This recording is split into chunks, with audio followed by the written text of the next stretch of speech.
Welcome to the JAMODI podcast. We are all surrounded by amazing coaches and leaders. So let's get an inside look at not just what they do, but how they do what they do. After all, becoming the best versions of ourselves is JAMODI, just a matter of doing it. Coaches, the JAMODI podcast is powered by Ballogy. Manage and measure your players' skill development and increase accountability year-round utilizing the Ballogy app. Boost inter-squad competition with drills backed by the National High School Basketball Coaches Association, including a 40-shot Ballogy skills assessment.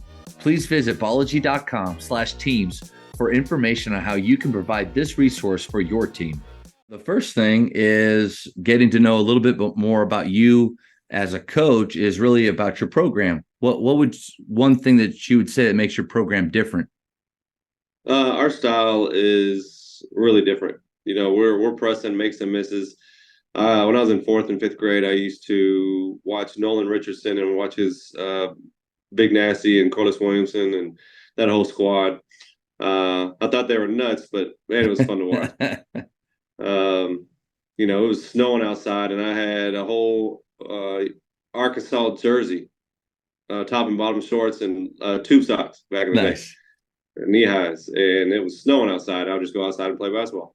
Yeah. And that, and then all my experiences, you know, through playing and coaching have developed the style, and it is unorthodox as far as, you know, just the naked eye. But, you know, it's a lot of fun. The kids have a lot of fun because, like you said, you know, last year I think we averaged 34 attempted threes a game. I think when I averaged 101 points a game, I think we were like at 37 attempts, but we shot 42% as a group. Wow. So wow. It's not enough threes. Yeah. Yeah. You know, we're almost like Grinnell, but just not to that level.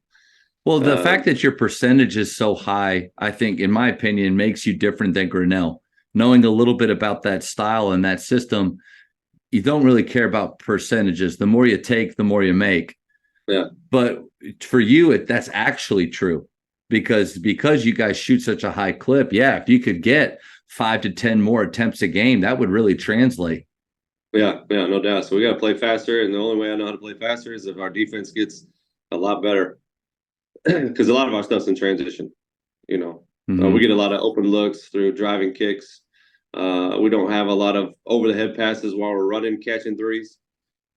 So a lot of them are within rhythm.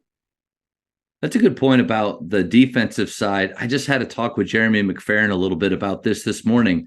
You know, talk about running and gunning, which that term he doesn't like. And I agree, because a lot of people, when they say running and gunning, you think of helter-skelter, no organization. I think you would agree.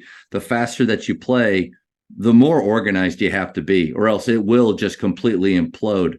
But we were talking about how the defensive side, it really helps when it complements offensively what you're doing. So running and gunning on the offensive side is complemented really well by pressure. And I'm intrigued to learn more about how you press off of misses, because I think that's pretty unique. Yeah, that's kind of my baby. I'm really passionate about missed shot defense because it's super difficult, and a lot of people want to be in transition because that's the highest efficient way to score. So, you know, we have to be really good at missed shot defense because that's a lot quicker to get where you need to get. But we pressure 94 feet on missed shots too. If you don't mind, typically on the podcast, defense is rarely talked about. And so I would love it if we could break some rules here and kind of walk me through. I think most coaches they have a press in their back pocket if they need it. If you've ever been around Kenny Hoffpower or guys like that you know made a living for years off of pressing on makes, it's pretty simple to get to your spots. How do you implement that without maybe giving away everything that you do? How do you implement it off of misses? Oh, that's, you know, there's no secret. We have a lot of film out there, so people can take what they need. We have a thumb series on our makes. Thumbs up is a 1-2-2. Thumbs to the side is a 2-1-2. Thumbs down is a 2-2-1.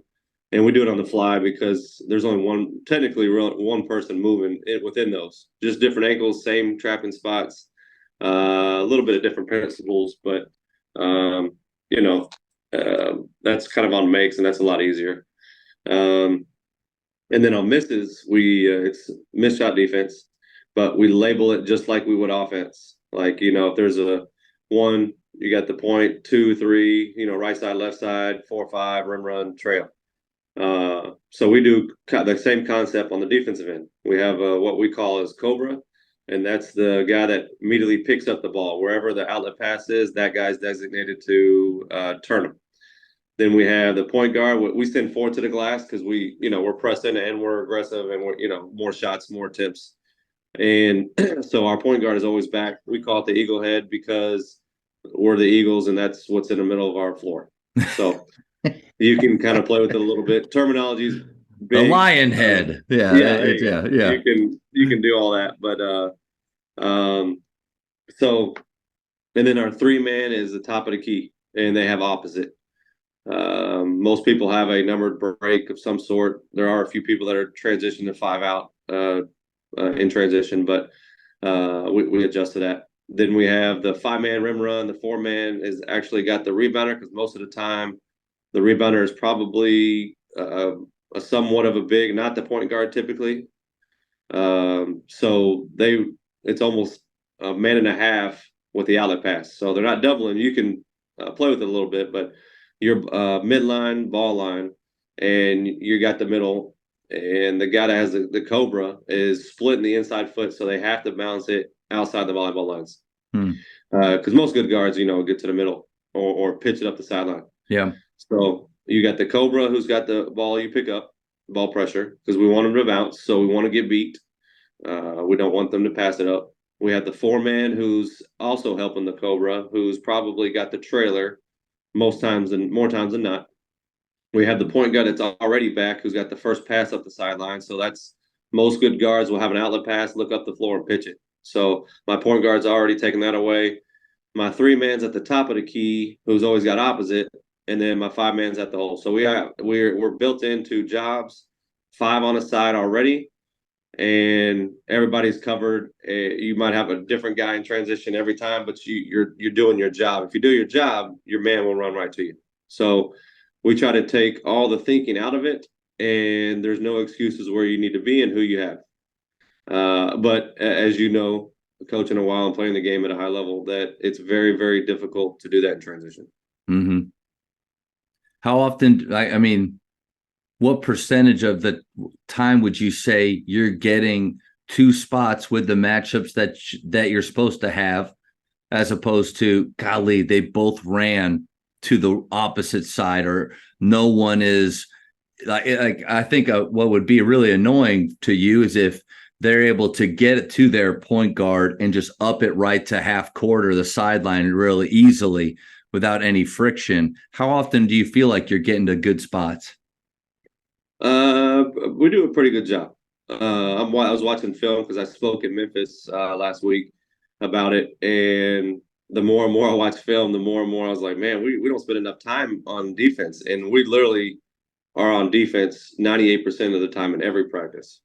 So I got to do a better job of not letting them play through as many mistakes, because with up-tempo style, you're going to have mistakes. So I typically let them play probably too much through mistakes.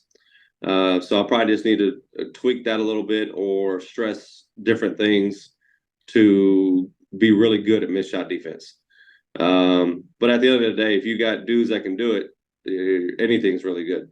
Yeah. So, but I think we do a pretty good job in transition. I'm not an analytical guy, but I would love if I had an analytical guy to see what the difference are when we're in transition defense, missed shot defense, as opposed to whatever else we're in, and see, the difference between those two numbers, and is it effective?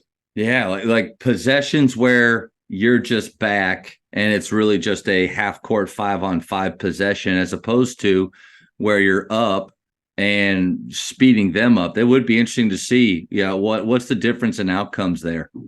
Yeah, but we have a lot of fun, and I'm willing at first to let go an open 3 or a layup of some sort and get my guys to buy in. We're not lukewarm. You got to press. If you press the way we do, you got to be totally bought in. So we do everything that is from the mental game to the physical game to and everything in between. So, Coach, I get that. Like yeah. running and gunning and selling out to the style of play that we kind of held on to at Faith. It is so much about me and you and our willingness to push through the times where it doesn't look good. We could probably do something else and maybe be successful, but this is who we are. This is how we play, and we want them to have confidence. Coach, how'd you get there? Yeah, that's a great question. I've seen success at it, experienced success. I've been to Elite Eight twice. I've been to the Sweet 16 twice. I've been to the national tournament twice here in 4 years from a scratch athletic department. We just started it 5 years. This is year 5, and we just had a lot of success over the past decade in the system.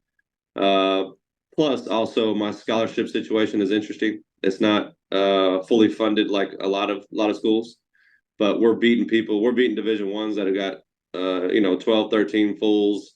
We beat Division Twos, and at the time we had 4 fulls if we broke it down. So the style of play kind of matches up with the scholarship situation, as because we can't get the 6.8s and the 6.9s.